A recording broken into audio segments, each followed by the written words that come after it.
I woke up to the sound of clippers buzzing against my skull. My eyes flew open, but before I could move, before I could scream, I felt her hand press down on my forehead, holding me against the pillow. The vibration traveled through my bones. Hair was falling across my face, onto my nightgown, scattering across my white pillowcase like autumn leaves. "Stay still," she whispered. "Old women shouldn't have vanity." "My name is Barbara Chen, and I'm 72 years old. What I'm about to tell you happened 6 months ago, but I can still feel the cold metal of those clippers against my scalp when I close my eyes. This isn't a story about hair. This is a story about power, control, and what happens when the person who's supposed to care for you decides you don't deserve dignity anymore. Let me take you back to where this really started, because that morning didn't come out of nowhere. Nothing ever does. I moved in with my son, David, and his wife, Nicole, 3 years ago. I didn't want to. Let me be clear about that from the beginning. I had my own home in Sacramento, a small ranch house my late husband Frank and I bought in 1981. We raised David there. I knew every crack in the sidewalk, every neighbor on the block. Mrs. Patterson next door still brought me tomatoes from her garden every August. But I had a stroke. A small one, they said. Like there's such a thing as a small stroke when you're the one lying in the hospital bed, unable to feel the left side of your face. The doctors said I recovered well. I could walk, talk, take care of myself. But David was terrified. He'd already lost his father to a heart attack 5 years earlier, and now his mother had nearly died too. "Mom, you can't live alone anymore," he said, sitting beside my hospital bed, holding my hand like I was the child and he was the parent. "What if something happens and no one's there?" I wanted to argue. I wanted to tell him I was fine, that I had my medical alert button, that Mrs. Patterson checked on me twice a day. But when I looked at my son's face, saw the fear there, the love there, I couldn't say no.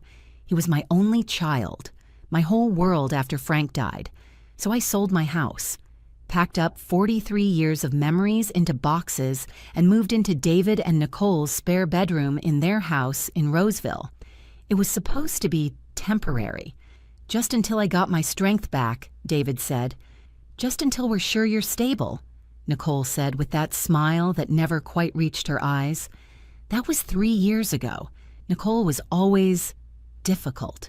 That's the word I used to use, back when I was still trying to be diplomatic, still trying to be the good mother-in-law who didn't interfere. She and David had been married for 8 years when I moved in. They'd met at a pharmaceutical conference where David was presenting research and Nicole worked in sales. She was beautiful in that sharp, polished way. Everything about her was precise. Her makeup, her clothes, her words. At first, she was perfectly pleasant to me. Not warm exactly, but correct. She'd ask if I needed anything. She'd set my place at the dinner table. She'd remind me to take my medications. But there was always this feeling like I was a guest who'd overstayed her welcome, a guest who was never actually invited. The first real sign came about 6 months after I moved in. I was doing laundry, something I'd always done for myself. I'm not an invalid. I had a stroke, not a lobotomy. But Nicole came downstairs and found me folding my clothes. "Barbara, you don't need to do that," she said. But it wasn't kind. It was sharp. "I like to keep busy," I told her. "I've been doing my own laundry for 50 years. You're living in our house now. We have a system." She took the laundry basket from my hands, not roughly but firmly, like you'd take a toy from a toddler who's playing with something dangerous. "I'll take care of it." I should have fought harder. I should have insisted, but I didn't want to cause problems. I didn't want David to think I was ungrateful. That's how it started. Small things. She'd rearrange my room when I was out, saying she was helping me organize. She'd throw away my newspapers before I'd finished reading them because clutter is bad for mental health. She started calling me Barbara instead of Mom, which she'd called me for the first 5 years of their marriage. David didn't notice. Or maybe he didn't want to notice. He worked long hours as a research scientist, and when he came home, he was tired. Nicole would greet him at the door with a kiss and a drink, and I'd watch him relax into her. She was good at that, at making everything seem perfect when he was around. The changes were so gradual that I kept second-guessing myself. Was I being paranoid? Was I being the difficult mother-in-law I'd always promised myself I wouldn't be? About a year into living with them, Nicole suggested I stop driving. "Your reflexes aren't what they used to be," she said. "What if you have another stroke while you're behind the wheel? You could kill someone." The fear in her voice sounded genuine, but when I talked to my doctor at my next appointment, he said my driving was fine. The stroke hadn't affected my motor skills or reaction time, but by then, Nicole had already taken my car keys. She'd hidden them somewhere. When I asked David about it, he sided with her. "Mom, Nicole's just worried about you. We're all worried. We can drive you anywhere you need to go." Except they rarely did. Nicole was always too busy. David was always at work. I stopped asking. I stopped going to my book club. I stopped meeting my friend Dorothy for lunch at our favorite diner. My world got smaller and smaller until it was just the walls of that house, the walls of my bedroom. Nicole started controlling what I ate. "We need to watch your cholesterol," she'd say, serving me plain chicken breast and steamed vegetables while she and David ate pasta carbonara. "Doctor's orders." They weren't doctor's orders. I'd been to every appointment. I knew what I could and couldn't eat, but arguing felt exhausting. Everything felt exhausting. She started commenting on my appearance. Little things at first. "Maybe we should get you some new clothes. These look a bit tired." Then bigger things. "You really should do something about those age spots. Have you thought about dyeing your hair? All that gray is so aging." My hair. God, my hair. I've always had thick hair. Even at 72, I had a full head of it. Silver white, yes, but strong and healthy. I wore it in a bob that fell just below my chin. I'd been going to the same stylist for 15 years, every 6 weeks like clockwork. It was one of the few things I had left that made me feel like myself. Nicole hated it. "You're too old to worry about your hair," she'd say. "It's vanity, Barbara. It's not appropriate." Not appropriate. Like there was an age where you were supposed to stop caring about how you looked, stop caring about feeling human. 2 months before the incident, Nicole suggested I cut my hair short. "It would be so much easier to maintain," she said. "At your age, long hair just looks desperate." I refused. It was one of the few things I still had control over, and I held onto it like a lifeline. That's when things got worse. Nicole started forgetting to tell me when David called during the day to check on me. She'd answer his calls on her phone and tell him I was napping or busy or didn't want to be disturbed. When I asked her about it, she'd look confused. "He didn't call, Barbara. Are you feeling all right? Maybe we should talk to your doctor about your memory." But my memory was fine. I'd hear her phone ring. I'd hear her say David's name. I'd hear her lie. She started going through my things. I'd find my jewelry box open, my photo albums moved, my personal papers shuffled. When I confronted her, she'd say she was dusting or organizing. But I knew. She was looking for something. I just didn't know what. Then she found my checkbook. I'd kept a small savings account separate from David's, money from the sale of my house that I'd held back, just in case I needed to leave, needed to get my own place again. It wasn't much, maybe $30,000, but it was mine. Nicole came into my room one evening with the checkbook in her hand. "Barbara, we need to talk about this." "That's private," I said, reaching for it. She pulled it back. "Nothing is private when you're living under someone else's roof. David and I support you. We feed you, house you, take care of all your needs. And you've been hiding money from us?" "It's my money, from my house. Your house that David convinced you to sell so you could live here safely. Your house that we made room for you in our lives for. And this is how you repay us? By hoarding cash like we're going to abandon you?" I felt something crack inside me then. "I want to leave." Nicole's face changed. The mask slipped for just a second and I saw something cold underneath. Then she smiled. "Where would you go, Barbara? You can't drive. You can't live alone. Your friends have all moved on. You need us." She put the checkbook in her pocket. "I'll hold on to this. For your own good. We wouldn't want you making any impulsive decisions. I should have told David that night. I should have called a lawyer, called a friend, called someone. But I was scared. Scared she was right. Scared I had nowhere else to go. Scared that David would take her side. I was trapped, and Nicole knew it. That Friday night, I went to bed at 9:30 like I always did. David was at a conference in San Diego. He'd be gone until Monday. It was just me and Nicole in the house. I took my medications, brushed my teeth, said my prayers, and went to sleep in my room at the end of the hall. The last thing I remember, before falling asleep, was thinking about spring coming, about the flowers I used to plant in my garden. I dreamed about my old house, about Frank working in the yard while I watched from the kitchen window. Then I heard the buzzing. My eyes opened, but I was confused, disoriented. It was still dark. The clock on my nightstand said 2:47 a.m. What was that sound? Then I felt it. The vibration against my scalp, the tug and pull of my hair, and I saw her standing over me in the darkness, illuminated only by the bathroom nightlight I kept on. Nicole, in her silk pajamas, holding electric clippers against my head. I tried to sit up. That's when her hand came down on my forehead, pressing me back into the pillow. Not gently. "Stay still," she whispered. "Old women shouldn't have vanity." "What are you doing?" My voice came out as a croak. "Stop. This is for your own good, Barbara. You're too old to be fussing with all this hair. It's easier this way. Simpler." I tried to push her hand away, but she was stronger than me. She pressed harder, her fingers digging into my skin. The clippers kept moving, back and forth across my scalp. I could feel the cold air on my bare skin, feel my hair falling away. "Please."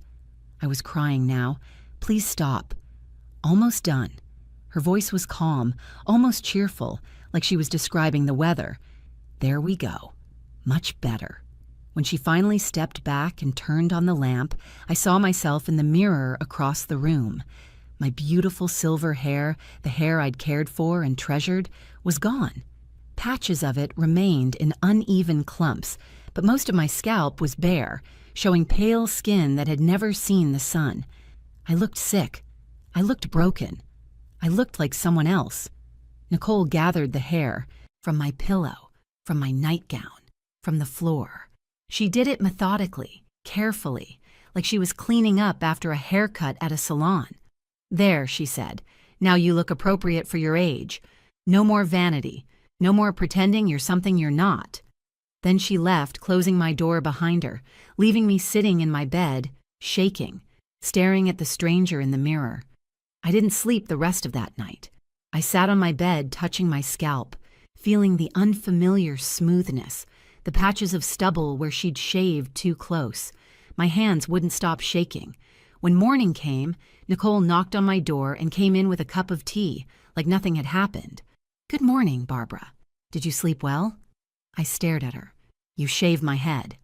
I gave you a haircut. It was getting out of hand. You should thank me. Do you know how much David and I spend on your upkeep? The least you could do is be grateful." "I didn't ask you to do this." "You were asleep. You didn't ask me not to."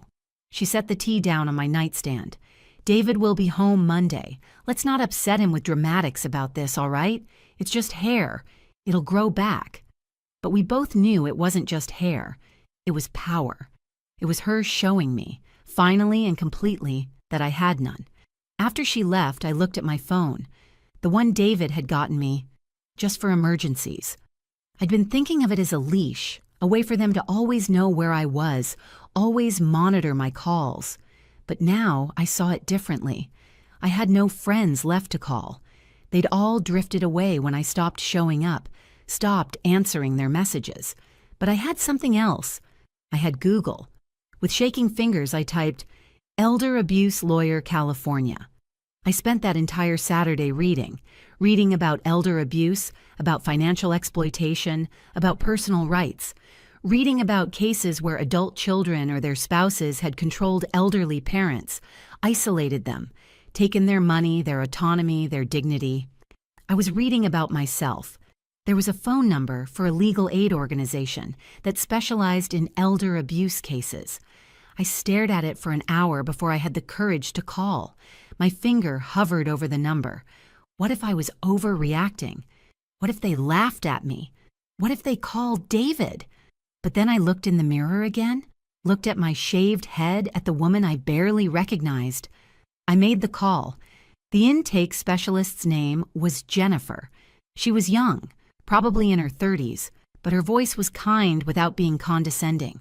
I told her everything: the isolation, the control, the money, and finally, that night. My voice broke when I described waking up to the clippers, to Nicole's hand holding me down. "Mrs. Chen," Jennifer said when I finished, "I'm so sorry this happened to you. What you're describing is elder abuse. Multiple forms of it, actually. Financial abuse, emotional abuse, and what happened with your hair could be considered assault and battery. I'm living in their house," I said. "I don't have anywhere else to go.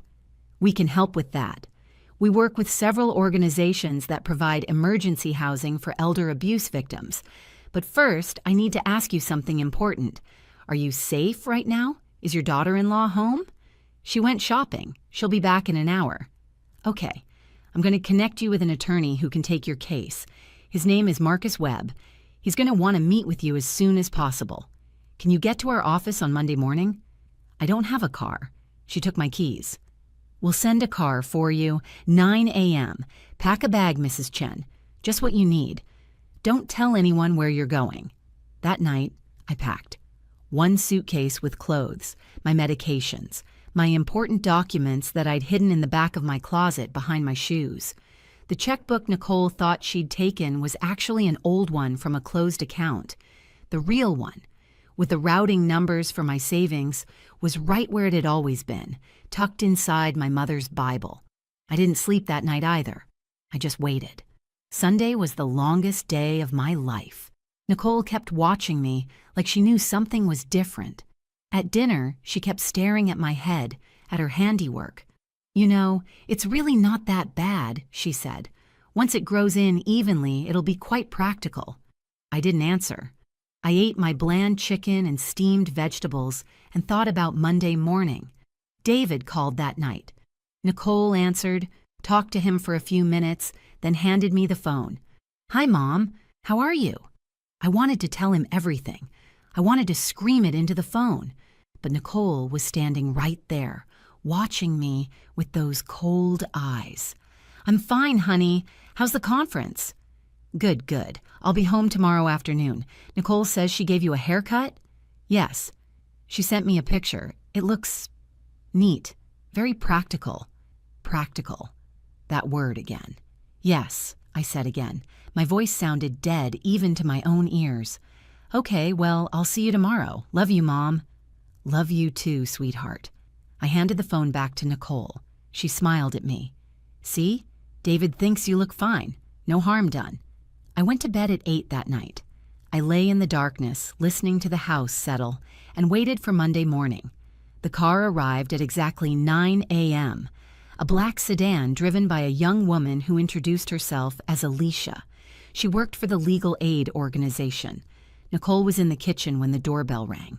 I was already at the door, my suitcase hidden behind the coat rack. "Who is that?" Nicole called. "I'll get it," I said, and opened the door before she could stop me. Alicia took one look at my face, at my shaved head, and her expression hardened. "Mrs. Chen?" "Yes. I'm here to take you to your appointment." Nicole appeared behind me. "What appointment?" "Barbara, what's going on?" I picked up my suitcase. My hands were shaking, but I kept my voice steady. "I'm leaving, Nicole." "Leaving? Don't be ridiculous. You can't leave. Where would you even go?" "She's coming with me," Alicia said. She was small, but she moved between me and Nicole like a shield. "Mrs. Chen has decided to pursue legal action for elder abuse." Nicole's face went white, then red. "Elder abuse? Are you insane? I take care of her. I feed her, house her, deal with her every single day while my husband works himself to death to support both of them. And this is how she repays us?" "You shaved my head while I slept," I said quietly. "You held me down. I gave you a haircut. You're being dramatic. You took my money. You isolated me from my friends. You took my car keys.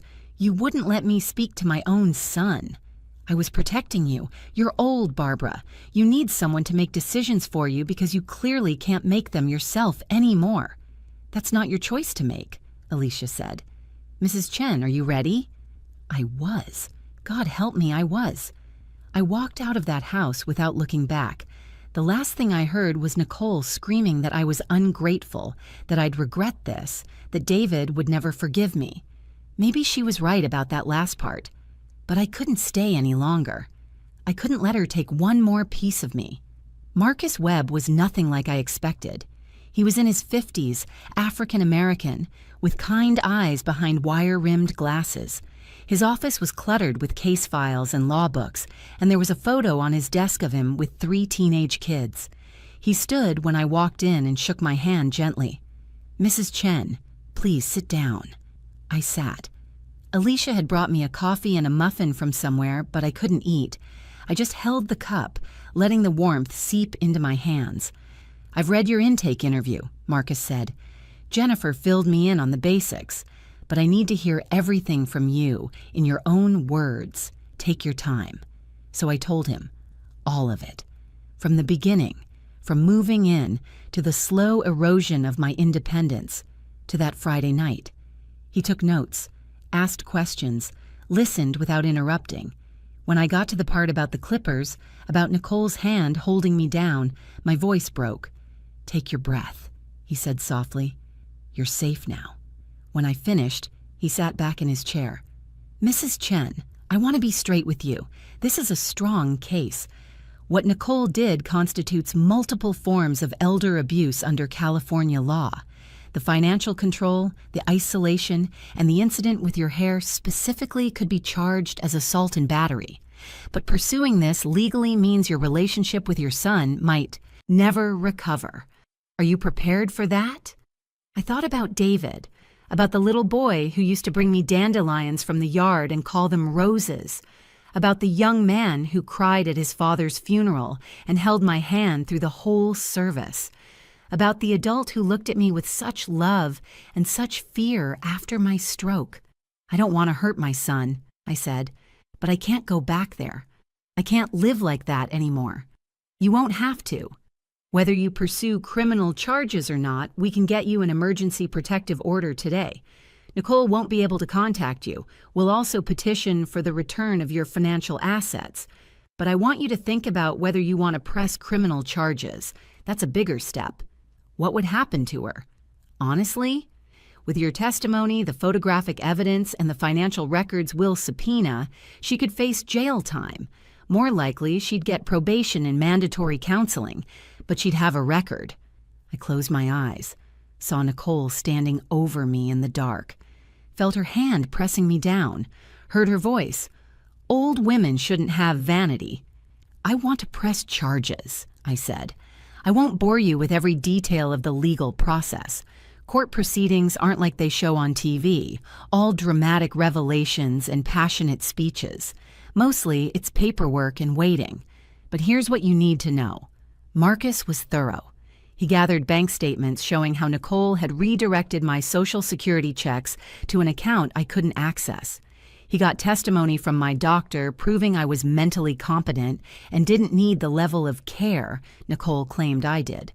He tracked down Mrs. Patterson, my old neighbor, who testified that I'd been managing fine on my own before the stroke, and that David had pressured me to move in. Most damning of all, he got the text messages. Nicole had bragged to her sister about teaching the old bat a lesson and sent her a picture of my shaved head with the caption, "Problem solved. She'll learn her place now." The preliminary hearing was 3 weeks after I left. I had to face Nicole in court for the first time since I walked out. She looked perfect, as always, hair-styled, makeup flawless, wearing a conservative dress that said, "Responsible caretaker." But when she saw me, saw the protective order being filed, saw Marcus with his boxes of evidence, something cracked in her composure. David was there. He sat behind Nicole, and when I walked in, he looked at me like he didn't know who I was. My heart broke a little more. The judge reviewed the evidence. The text messages were particularly damning. When he read them aloud, I saw David's face change, saw him realize, maybe for the first time, who his wife really was. The judge granted the protective order immediately. He also ordered Nicole to return all my financial assets within 48 hours. "Mrs. Rothstein," he said, using Nicole's maiden name since she wasn't the defendant yet, "you are not to contact Mrs. Chen directly or indirectly. You are not to go near her residence or place of business. Violation of this order will result in immediate arrest. Do you understand?" "This is insane," Nicole said. "She's lying. She's a confused old woman who—" "Mrs. Rothstein, I asked if you understand." "I understand." Her voice was venomous. As we left the courtroom, David caught up to me in the hallway. "Mom, wait, please."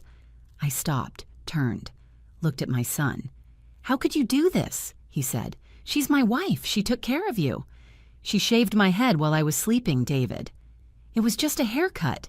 You're tearing our family apart over a haircut?" I wanted to explain, wanted to tell him about everything else, all the small cruelties, all the ways she'd made me feel less than human. But Marcus touched my arm gently. "Mrs. Chen doesn't have to justify herself to you," he said to David. "The evidence speaks for itself. If you can't see what your wife did to your mother, that's something you'll have to reconcile on your own." I let Marcus lead me away. I didn't look back at David. It hurt too much. The district attorney decided to prosecute. With the evidence Marcus had gathered, they felt they had a strong case. Nicole was charged with elder abuse, false imprisonment, and assault and battery. Her lawyer tried to negotiate a plea deal, but Nicole refused. She was convinced she'd done nothing wrong, that she was the victim here, the misunderstood caretaker who'd sacrificed so much. The trial was 4 months after I left. 4 months of living in a small apartment provided by an elder services organization, of slowly rebuilding my life, of letting my hair grow back in patches. 4 months of my son not calling, not visiting, choosing his wife over his mother. That hurt worse than anything Nicole had done. The trial lasted 3 days. I had to testify, had to sit in front of a courtroom full of strangers and describe that night, describe waking up to the clippers, to Nicole's hand holding me down. The prosecutor asked me to remove the hat I'd been wearing to cover my still patchy hair. The jury's reaction told me everything I needed to know. Nicole testified in her own defense. She was poised, articulate, convincing. She painted a picture of a difficult, ungrateful mother-in-law who demanded constant attention, who refused help, who resented Nicole's place in David's life. She admitted to cutting my hair but claimed I'd asked her to do it, that I'd complained about how hard it was to manage. "I was only trying to help," she said, dabbing at her eyes with a tissue. "I loved Barbara like my own mother. This betrayal, these lies. It's devastating." But then the prosecutor showed the text messages, showed the bank records, called my doctor, who testified I was completely capable of making my own medical and personal decisions, called Mrs. Patterson, who described me as independent and sharp before I moved in with David and Nicole. The jury deliberated for 6 hours, guilty on all counts. Nicole was sentenced to 18 months in county jail, with eligibility for parole after 9 months. She was also ordered to pay restitution for the money she'd taken from me and to attend mandatory counseling for elder abuse offenders. She screamed when the judge read the sentence, screamed that it wasn't fair, that I'd ruined her life, that I was a vindictive old woman who couldn't stand to see her son happy. The bailiffs had to restrain her as they led her out. David sat in the courtroom, his face in his hands. I wanted to go to him to comfort him, but Marcus advised against it. "He needs to process this on his own," he said. "You can't protect him from the consequences of his wife's choices." I left the courthouse that day feeling hollow. I'd won. Justice had been served. Nicole would face consequences for what she'd done. So why did I feel like I'd lost everything that mattered? Where I am now. It's been 6 months since the trial. 6 months since I've seen or spoken to my son. He sends child support checks through his lawyer to pay for my apartment, but there are no phone calls, no visits, no reconciliation. My hair has grown back, though it's thinner than it was. I keep it short now by choice, styled in a pixie cut that actually suits me. I joined a support group for elder abuse survivors, made some new friends, reconnected with Dorothy, who cried when she found out what had happened and blamed herself for not checking on me more.